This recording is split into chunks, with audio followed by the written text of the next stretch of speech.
Welcome to this podcast. It's making me thirsty, the number one destination for Seinfeld fans. This episode 84. Today's guest has executive produced and written on many hit shows, including Greetings from Home, Caroline in the City, Grace Under Fire, and Murphy Brown. And of course, he was a writer on Seinfeld from 91 to 94. He wrote the movie, The Chaperone, and The Alternate Side. Please welcome Bill Masters. Bill, thanks for joining. Thanks for having me. I appreciate it. Right, yeah, Bill. Listen, we wouldn't be here if it wasn't for your episode. Clearly, right? These pretzels are making me thirsty. But so take us back in 1991. How did the gig come about? Was there a relationship with Larry, Jerry? Can you kind of take us back onto how you got introduced to the Yeah, I show? think I can go back probably a little bit farther than that. I was a stand-up in New York. I had an apartment across the street from Jerry's New York apartment that he shared with George Wallace, Oh, wow. and so I knew Jerry a little bit. He was a big star back then. Even though it was before TV, he was just such a great comic, and I was just starting out, so I knew of him. And then we started seeing each other in the neighborhood, and um, I started to write. I did the audience warm up on Cosby, and Okay. I wrote a spec Cosby, which got me interested in writing. Then I wrote a feature that got set up, and that got me out to LA. So when I came out here, um, Peter Melman is a very good friend of mine. We also back in the '80s, he did an article about me in the Washington Post, where he traveled around comedy clubs down south, and wrote the script. So anyway, we became very good friends. We still Very see each cool. other at least twice a week and play golf together. So Peter got a job on the show. I would come in to watch the show be taped, filmed, I guess. And I think probably through Peter more than anything else, I got an opportunity to come in and pitch the season before before I was a staff writer, and that's when I pitched The Alternate Side. Um, I think that the reason they liked it was so much was because the guy Sid, who parks cars was the name of the guy that parked the cars on 81st Street, and Jerry, I think, knew him, and I think that helped a lot. Um, I'd like to take credit for these pretzels are making me thirsty, but that was part of the rewrite that Larry did. Larry did. Oh, wow. This is great stuff right here, man. This is all there's a lot there to unpack. The Peter Melman connection, the Jerry connection, the stand up. We were going to go through your episodes, kind of one by one. We had a few questions on each of them. Sure. It's interesting. The movie, I guess it's safe to assume then from your stand up days is kind of where that storyline came about with Jerry and the comic going back and forth. Maybe just take us through like what was your kind of pitch from the movie episode and where your stories Yeah. come in. Well, what happened was after The Alternate Side, then I became a staff writer, and the staff writers that season were not necessarily expected to write an episode that was going to be on, but just to give some help when Larry got stuck. For example, when he was doing the contest, he was looking for us to write an Elaine story because he didn't think Elaine should be in the masturbation contest. And Right.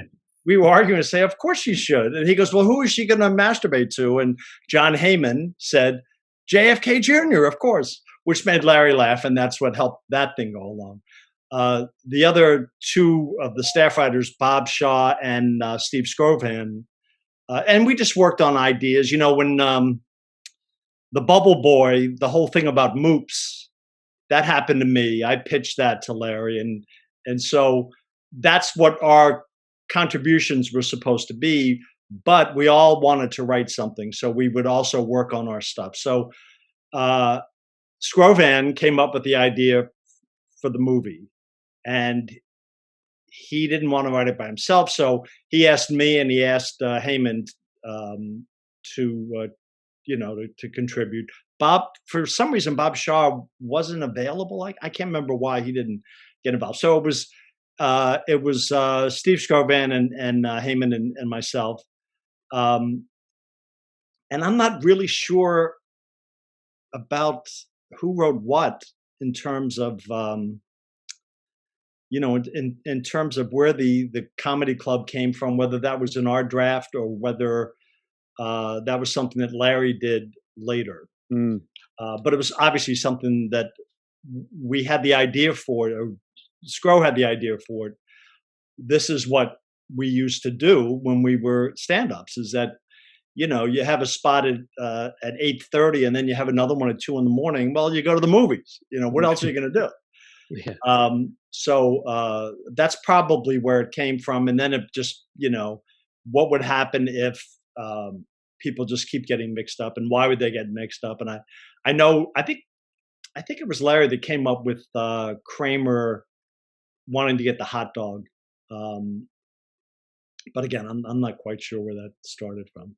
Fire Kings, yeah. Yeah, and obviously Rochelle is kind of an iconic Right. fake movie, if you will. Was that your idea? I'm just curious. That was Larry's, and in fact, I don't know what happened to it, but I had the the one Poster? sheet that they had for the poster in my garage for years.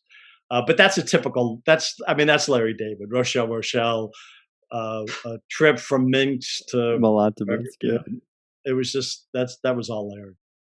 Yeah, that episode had the vibe of kind of the Chinese restaurant, the airport, the parking garage. Some of these episodes where they're all kind of in one area and it's kind of like, they're lost, that sort of vibe, which I liked. I mean, all three of the episodes we're talking about here, specific ones, just the movie, the chaperone, the alternate side, they all very much come together, all plots, which was obviously a big theme with Seinfeld once Larry David sort of caught on to that idea. And these three, it really happened, very much so in all three of these episodes. I'm assuming, that was the thing you guys all were kind of cognizant of. Well, yeah, I mean, and this was my first TV job, and I knew nothing about any of this stuff. In fact, when I pitched the alternate side, I didn't even have a Jerry story. It was just mostly about George getting the job, and then I was told, well, you got to have, you had to have stories for everybody.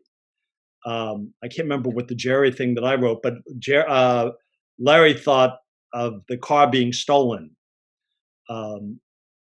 So that was the Jerry story. But that's the one thing that I found out later that Larry did so well is, most half hours have an A story and a B story. And the A story is what's the main story, but there's always something that's kind of running through it, or another character has something to do. And Larry said, no, we got 4 people. Everybody has a story.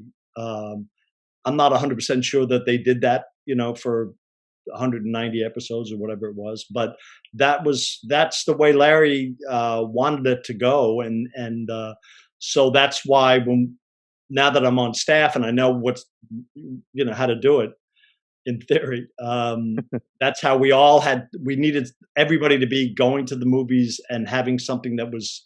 And obviously, it's great to have George be the one that has to pay all the time. Yeah. Yeah, his cheapness really shines through there.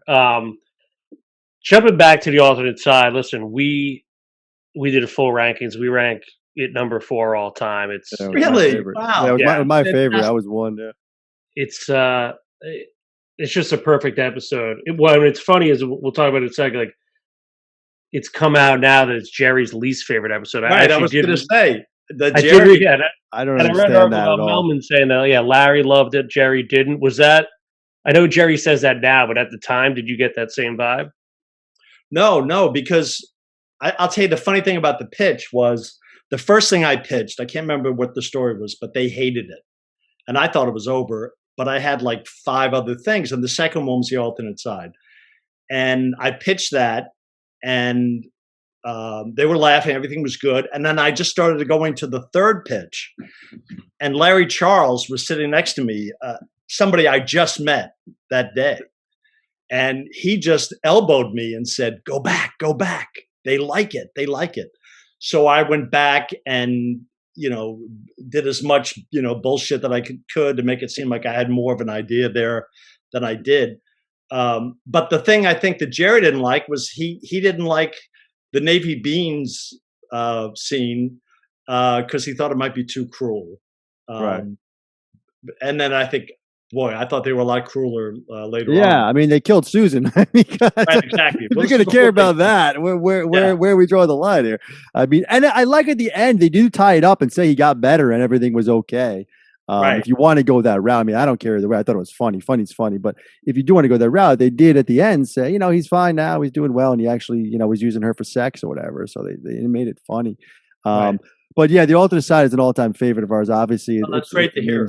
Yeah, it's the namesake of the show. And so, one of my questions you already answered. I mean, Sid was a real guy. He was really parking cars. That's a fascinating part of the story. I mean, we love the actor who plays Sid. Who put your pants on and all that stuff. It sounds like we've talked to a few writers now, and just hearing from the few stories we've gotten already from you is that. Larry David had his hands on every single script, right? So you guys are pitching ideas and then they're sort of getting formed, kind of, iterations. I'm curious. I know you mentioned, Jerry didn't have anything yet when you pitched it. So what was your pitch? Was it the parking part, or was it was the Elaine part? Was it the Kramer in a Woody Allen movie? Was it all of the trying to understand how it all comes together? Yeah, the Jerry and the Kramer thing was all Larry. I can't remember what I had them doing. I had, which I still thought was funny. I don't know if you could even do this scene, but in that episode, Jerry and Elaine are at a coffee shop in the village that is also a chess bar, and they're sitting down having coffee, but people are playing chess, and there's 64 tables and chair anyway. And the idea was that when one of these chess masters moved, they had to get up and go to another table. And I thought that was so funny. And I think Larry read that and said, "You can't do that. This doesn't make any sense." So he just threw that out. But he did the Jerry's and the Woody Allen thing and tied it in to George being a bad car parker. So look, at every episode when I was there, and even the ones that Peter and Larry Charles wrote, had their fingerprints on it, Larry and Jerry. I mean, they did all the rewrite. We only rewrote in a room a couple of times. I remember going in one Sunday because of the episode where Jerry can't remember the girl's name. It's a part of a woman's a body part. Junior Mint. Yeah. Right, the Junior Mint. And he was having trouble with it and it was getting too close and he needed help to, which every TV show has a room except Seinfeld didn't. And we just went through ideas. But before that, it was all Larry'd come in and go, "Hey, what about this?" And we'd say something and he'd laugh and he'd leave. And sometimes he would leave and you wouldn't even know whether he liked it or not, Unless Larry Charles nudges you, then you go back, right? Exactly. So, no, well, it's funny you mentioned, I mean, you hear the history of the show and, Larry and Jerry weren't TV guys. You said yourself you were there. You didn't kind of know what you were doing first stab. So, and Jerry talks about it. It's such a homemade show. But, yeah, back to those scenes, like at the rental car. I mean, that, to me, that felt like Jerry. Like Jerry wrote that, the Hold the Reservation. It felt like a stand-up bit, like your whole business is other drivers. Was that right? That was another thing, and getting off the subject a little bit, only because I had written a couple of films and I got a deal at Disney, and that's when I came out here. I had no idea how television worked, and when I wrote this, I pitched this episode. They said, "Go and write it." I wrote it. I came back 2 weeks later. 2 weeks after that, I got invited to the table read. And then the end of that week, I heard people say words that I had written. And 4 years of writing features, I'd never heard anybody say the words except in my head. So the quickness of this, just the timing that you have to have in television was so it was just so fast. And I know Jerry and Larry, like when I was there, it was, when I pitched that, it was a season before, so that was 90-91. I think they had only done maybe 30 episodes by that point. They had an idea of how to do this. Still doing the the interstitials with the stand-ups bits. And I asked Jerry, I said, so where are you in these stand-ups? I mean, and where are you as a character? And he goes, well, I'm me right before this TV show, when I'm just a working comic. And the one thing, I mean, really, I'm sure everybody tells you this, that it had to be real. Everything had to be real. It had to happen. All the ideas. And so if Larry had the idea, and again, I don't know whether he did, of having Jerry's car stolen, obviously when Jerry is standing in front of a woman at the rental desk, right, that's a bit. I mean, you can just see that that's a bit, and you're exactly right. I mean, I'm sure, because they would go in their offices and work together without us, and then we would just see it. I never saw those words before it was the draft, the table draft. It's interesting. We love hearing these kind of stories. These are great stories, Bill. So the alternate side, you weren't on staff yet. It sounds like, right? You got pitched. No. You pitched that, and then you got on, right? And then the movie was season 4. I wanted to jump to season 6, The Chaperone, because it was the season premiere of season 6. I don't know if that comes into play or not as far as your writing. I'm sure they put them together afterwards. Maybe, I don't know, but you can touch on that. What happened was I got a job on Grace Under Fire and left Seinfeld. And but before I left, Bob Shaw and I had written The Chaperone. Okay. And Larry tried to get it in that season, that 4th season, but they weren't going to get to it. And he promised Bob and I, he said, we're going to do this sometime. So so loyal. We're hearing that a lot about Larry. He's very loyal. Larry is, you know what? He's such a curmudgeon guy, and everything that you see on Curb is really Larry, except he is such a mensch. And I never told Larry this, but when he offered me the job, I had just found out that my wife was pregnant with twins, that my other meetings that I had weren't going to amount to anything. I had been a year and a half away from stand-up. I think I acted in that. At 40 years old, I thought, it's over. I had a message from Larry. He called me from New York. And Gail said, who was that? I said, Larry left a message. And she said, you call him back? I go, no, I'm not calling him back. He wants me to get him tickets to Les Mis or something like that. And that's just going to piss me off. She said, just call him back. I'll get him tickets. So I called back Larry, and he said, I don't know if you want to do this, but you want to be on staff next season. And it was like someone throwing me a lifesaver. It was unbelievable. That's incredible. It's incredible. And then so he decided, because season 4 had an arc. It was really the only season that had that arc about them writing the show, right? So we didn't really get to it, but the movie was one that didn't have anything to do with that arc. And it sounds like that's probably why they couldn't get The Chaperone in either, because it was like, we have this arc we have to do maybe. And then they were just like. And, in the beginning, the first meeting we had, and again, because I had no idea how TV works, so I didn't know that every first meeting wasn't like this. But Larry said, look, we're going to do this. They're going to be writing a pilot. We're going to do the pilot at the end of the show, and we're going to build it. And after I'm not sure what season, what episode, but at one point, Larry said, it's too complicated because he meets Susan and then has a date. So now he's got to service the Susan story. So there were times when he would just say, okay, I'm just going to write a scene where the two of them are working on the pilot. They're writing the pilot, but it's really about, the contest or the Virgin. Right.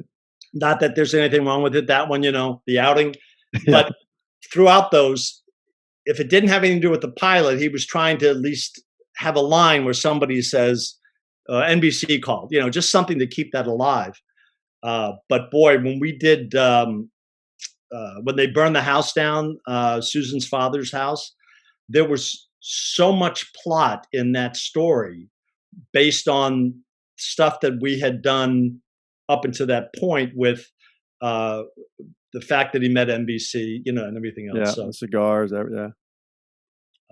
And another thing that is kind of a great Seinfeld story is, when they go to Bob Balaban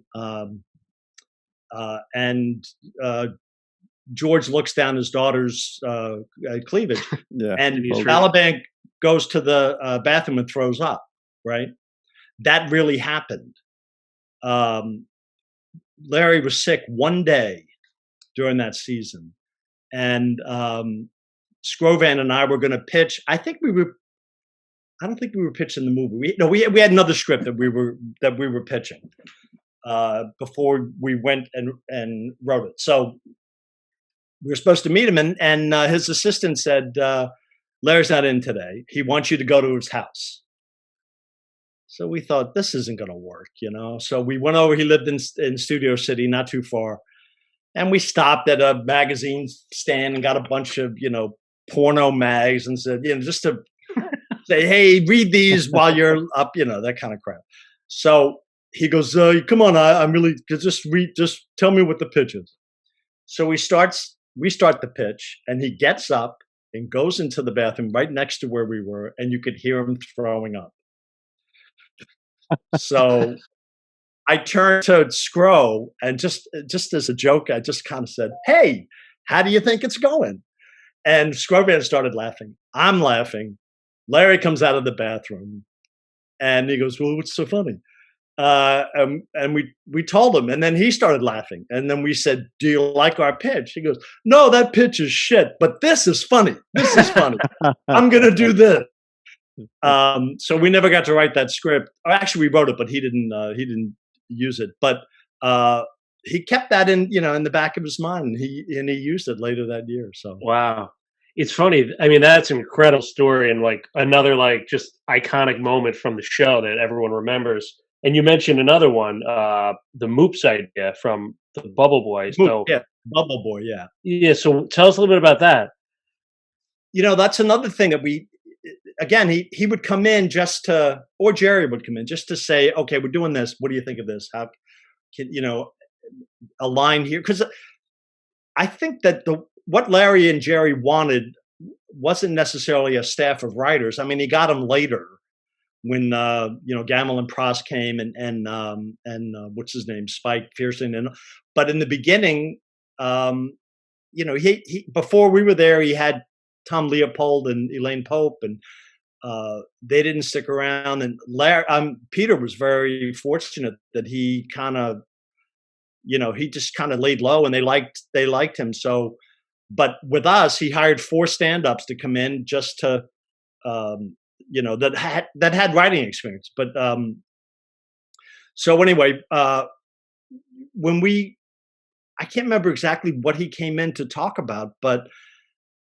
there was looking, the cars. I think that it was our idea that George would be in a car that follows another car, but he fucks up and it's the wrong car. So he got that from us, and then while we're talking, he was trying to figure out what could happen with the Bubble Boy. So I said, this happened to me when I was in college. We used to play Jeopardy. We used to, smoke pot and play Jeopardy. And they had the answers to the Jeopardy in a booklet. And I was with a married couple who ended up getting divorced. But she said Moors, and it was Moops. I mean, that was actually the misprint. There was also another one. Instead of Cape Town, it was Cafe Town. So I pitched them both to Larry. I said, well, this happened to me. Maybe it could be. And he goes, Trivial Pursuit. I said, yeah, a game like that. So that's where Moops came from. And I mean, it's so funny to see George in that situation with the Bubble Boy. It was hysterical. Yeah, for sure. And the voice is John Heyman. And the voice is one John of the writers, right? Yep. Yeah. So Jason, back to the Chaperone. It was originally called The Birds, right? That was a part of the pitch. I guess that was your doing. I'm assuming the whole Yankee stuff was added later because at that point it was actually aired on season 6. Right. Exactly. But is this a true story too? I mean, did you date a Miss America pageant? This was Bob Shaw's idea. And he asked me if I'd write it with him. I said, yeah. And we worked on it. But the basic premise was, that Jerry or George, they together would throw the ice water out the window and kill the dove that would mess up this woman's talent. I'm not sure we had. You know what? I don't have the script anymore. But Bob had based on a true story. Bob had a thing with George that was in a draft. I don't know if it was in the draft that we gave to Larry, but this happened to Bob. He had a friend who was in a sexual abuse survivors, like group therapy. And she asked if Bob would come with her for one night because she's going to have to speak and she's really nervous. And so Bob came. Now, if you know what Bob Shaw looks like, he had balding guy, looked older than he was, grayish hair. Most of these people in this group had been abused by a uncle or a father, somebody who looked like Bob.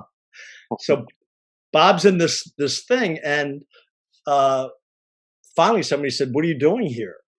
And this girl that brought him refused to say that he came with her, and because she wasn't supposed to bring anybody.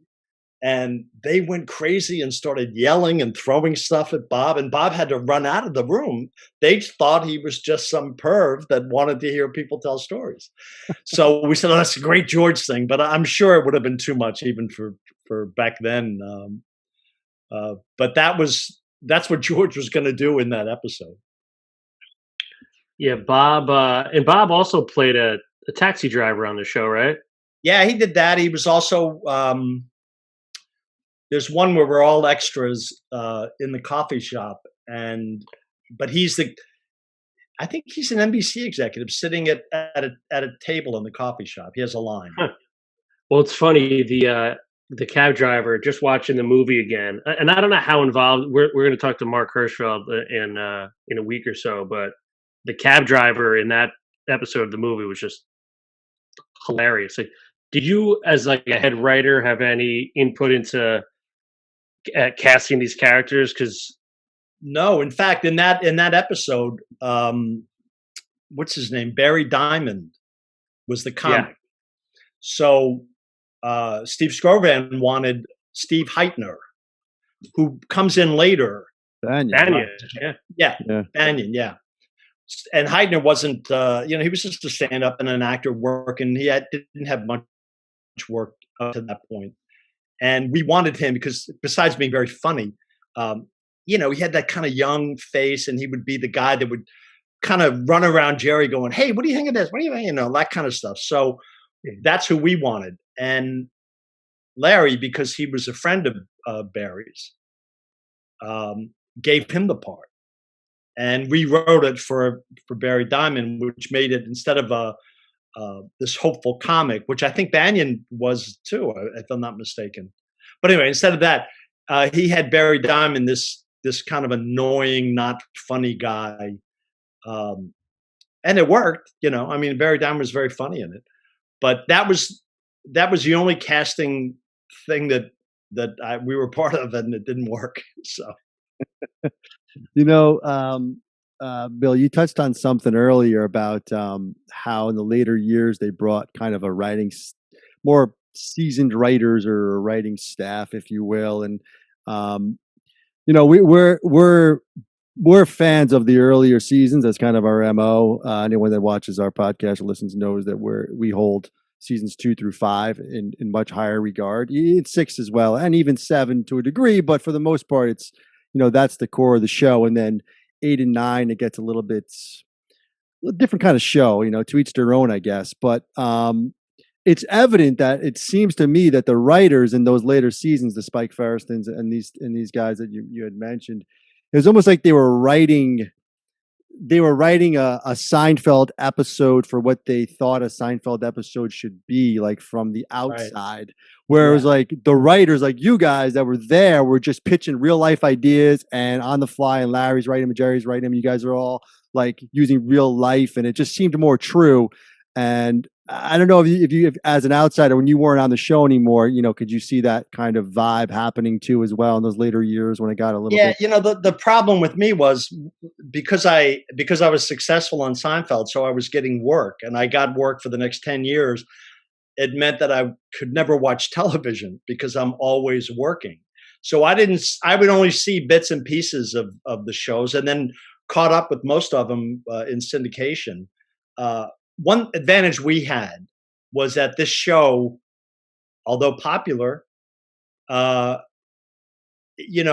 didn't even we started that season on Wednesday night up against what's his name, Tim Tim Allen.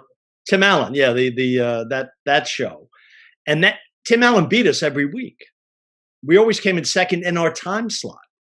And then midway through the season, they moved us to Thursday night and became the number one show, or the top 5 immediately.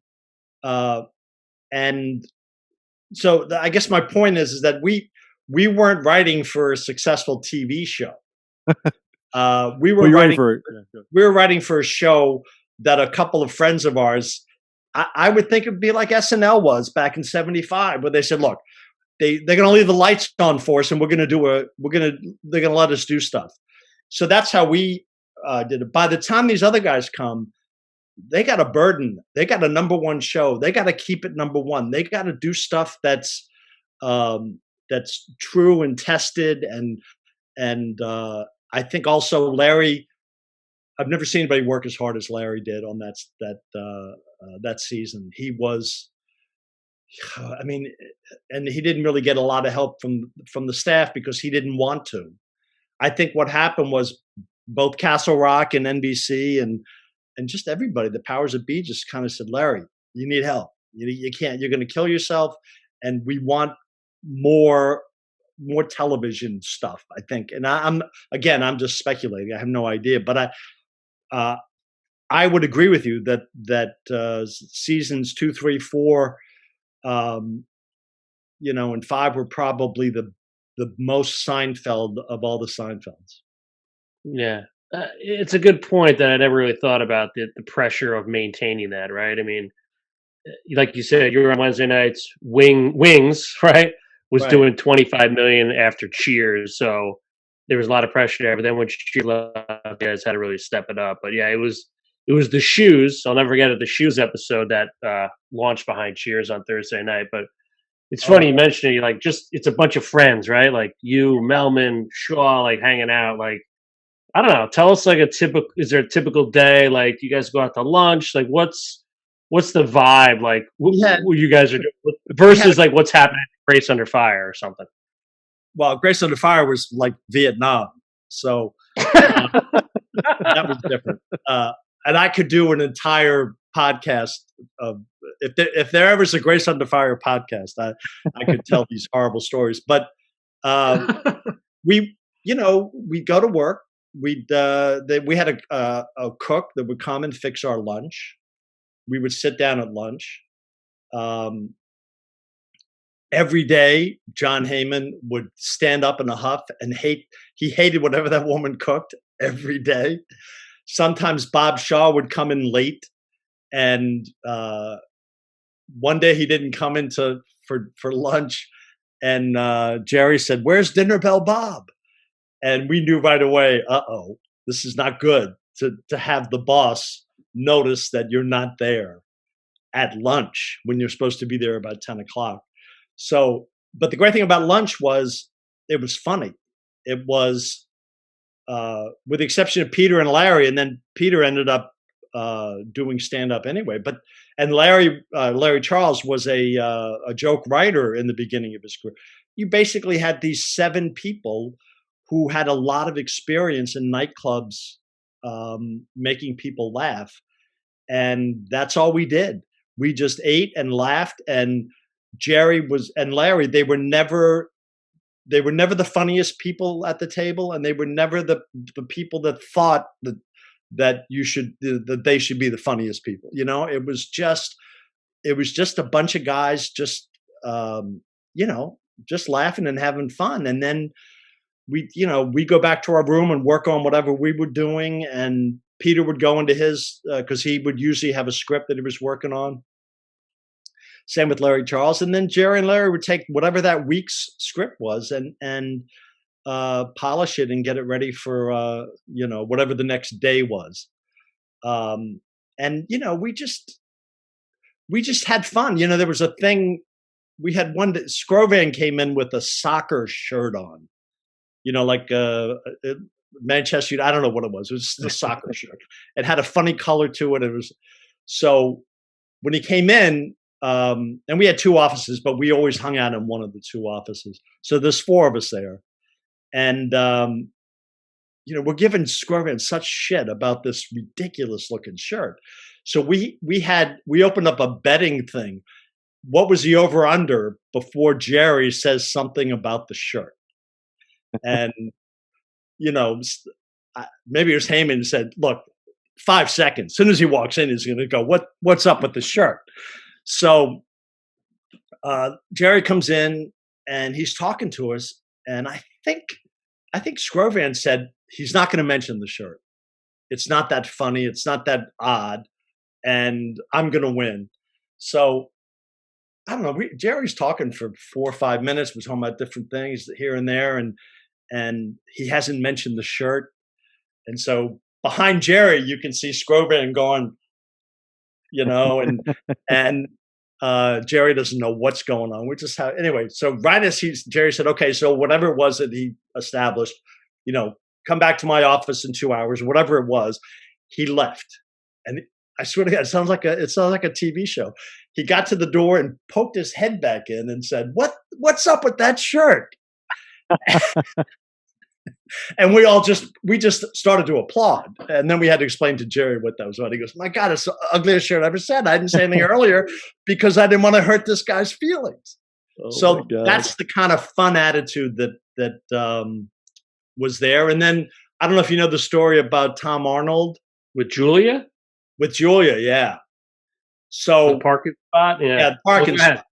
So I'm trying to remember exactly what happened, but I guess Tom parked in Julia's spot. Is that what it was? And then Julia said something to him, and he was a real jerk about it. And she came in to where the writers were, because Peter's office had a door, so he could keep the door open. She came in, and then he brought her into the rest of us, and she was visibly upset, but funny. She was saying, and he said some things to me, and so Scrovan, who played football at Yale, not that he's a big guy, but he's not going to take too much of this crap, So he goes, "Wait a minute, we can't. What? Where is he?" So we all went over, and then we got what's his name? Jason was there, and we all went over, but Larry and Jerry didn't. It was just the 4 of us, Melman and Elaine and George. We go over and just read Tom the riot act for being mean to Julia. And what do you say? He was so. It's hard to say Tom Arnold was so funny, but he really was funny. he took back whatever he did. I think I don't know if he didn't spray paint, but he did something to the car. He soaped it. Whatever it was. And he promised I think he got someone to come in and detail the car and everything else. But he was quite shocked when we all showed up. And it was great. That's awesome. It was like, because we said she's like, Carla of the Little Rascals. She's our girl. Right. We can make fun of her, but you can't. That was fun. That was good. And it was just after every show, we'd go to Jerry's deli and have a postmortem of what the show was. And I'd say about 5 or 6 years later, I went into Jerry's deli, and there's a plaque that says this was the Seinfeld table or something. And I was like, Jesus, that I don't remember. I guess we sat there every time. I didn't really remember that. Wow. These stories are great, just to hear how everyone was so close knit, the writing staff, those stories. And then Julie and we didn't really touch on that too much, but it sounds like, the movie episode is a funny episode because they all get made fun of when they're talking to the lady, like, oh, horse face and all that stuff. And they just seem like such good sports to just, let that. I don't know much TV shows where they let the stars just kind of just get made fun of like that. They were so close knit. I mean, can you touch a little bit more on writing for them? Maybe like, who you enjoyed writing for? Kramer's amazing in The Chaperone. I mean, he really steals that episode. Well, he's great in everything. I mean, his physical comedy is so great, and just a testament to the characters. George is so well defined. I mean, they all are, but because he is Larry, that's where he's the beginning of the origins of him. The thing about Julia was, I'm not sure if this is the case, and you guys probably know more, but I had worked years later on Carolina City with Fred Barron, who was brought on to Seinfeld after the first 4 episodes or after the first 2 episodes, because they were afraid that Larry, wasn't TV enough to do this. And after a week or two, they fired Fred because Larry said he was going to quit, and Jerry said, I'm not doing it without Larry. That's the story I heard. But Fred told me that originally Elaine wasn't a character, and it was his idea to have Elaine. Now, I don't know if that's the case, but Elaine is also one of those characters that she's like she's a TV woman. She's hot, she's sexy, but she's so funny and she's so nutty, and I worked, like I said, after that another 10 years in television. And maybe Candace was like that at Murphy also, but I never worked with a person who did stuff better than it was written almost all the time. But if you gave Julia a line and you said, this is so funny because of whatever, she would do it and make it so much funnier because of something that she brought to the table there. They probably all did that, but I just remember her more than anybody else being just better, just making it better, Mm. And we said about Jerry. Jerry knew that he wasn't the best actor in the group, and boy, he had no problem with whoever had the funny lines getting the laughs. Because he obviously got plenty of laughs, but he wasn't a pig about it. He was really, really a good, as good a star of a TV show as I think we've ever had, as far as collaborating and being generous.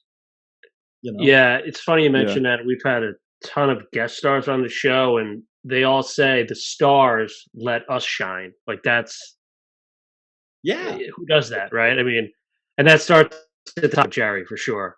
And it's funny in the scene of when George is running around trying to park the cars, you could see Jerry just genuinely laughing during that scene. Right. That was apparent to you guys, I imagine. And you Yeah, it kept was it in. great. And that's another thing about casting. And when you talk to Mark about it, I think as important as I think we were as writers, I think that if you had to put everything in order, it's Jerry and Larry's writing, then the casting, and then the rest of the writers. I mean, that the casting of that show was so perfect, and the costume. I mean, he comes running in. He's got 10,000 keys hanging off his belt. I mean, he's just an hysterical guy. And again, because it wasn't, there wasn't much pressure. I don't think. I'm sure that Larry and Jerry had pressure, but not, what did I know? It was just so much fun to, we had a scene where Newman and Kramer are in a courtroom. It was as good as any slapstick I've ever seen. I mean, it's like a great pie fight in the silent days, and they couldn't use it. At the end of the day, it was just too long, and it wasn't that important. But just to watch these two incredibly gifted physical actors do that, I mean, it was like going to school. It was great. Yeah, I mean, it's it's just hearing you tell these stories, the admiration you have for everyone involved, and why the show is the greatest show of all time.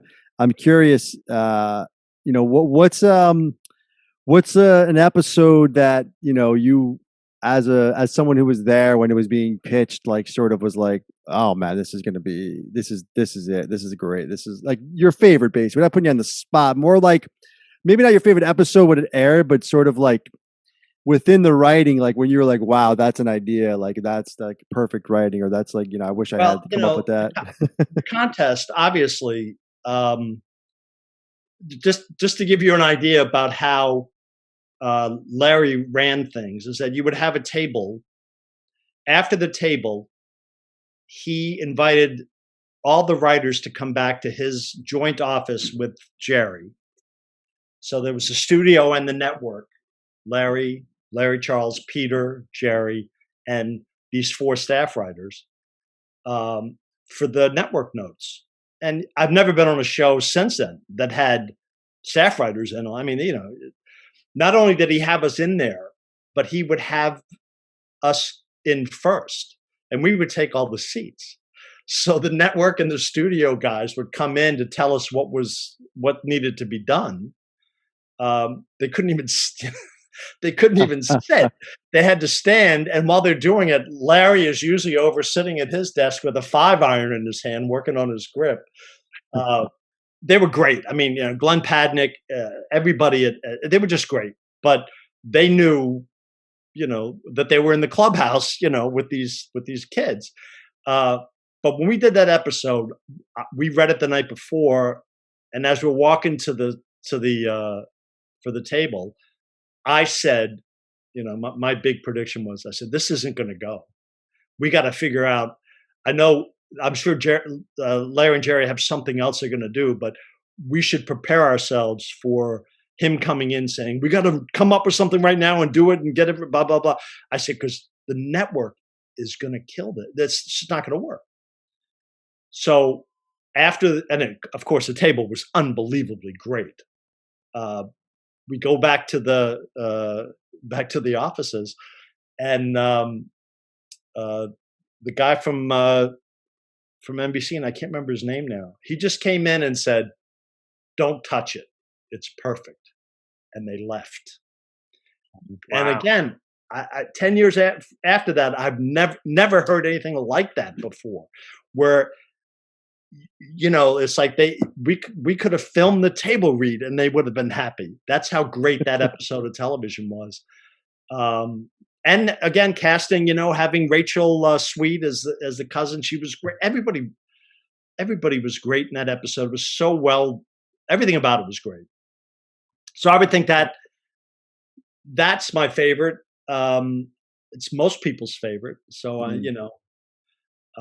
It's like Rachel saying, "Oh, yeah, I think the Beatles were a really good band." Uh, everybody, it's an easy pick, but it's an amazing television show. Yeah, and Bill, to your point, like that was still a Wednesday night show. So Yeah, maybe the pressure. Yeah, I think Larry and Jerry definitely always had the pressure for sure. These have been fantastic stories, Bill, and I think you were blessed that Larry made that phone call, and I'm glad your wife made you call him back. yeah.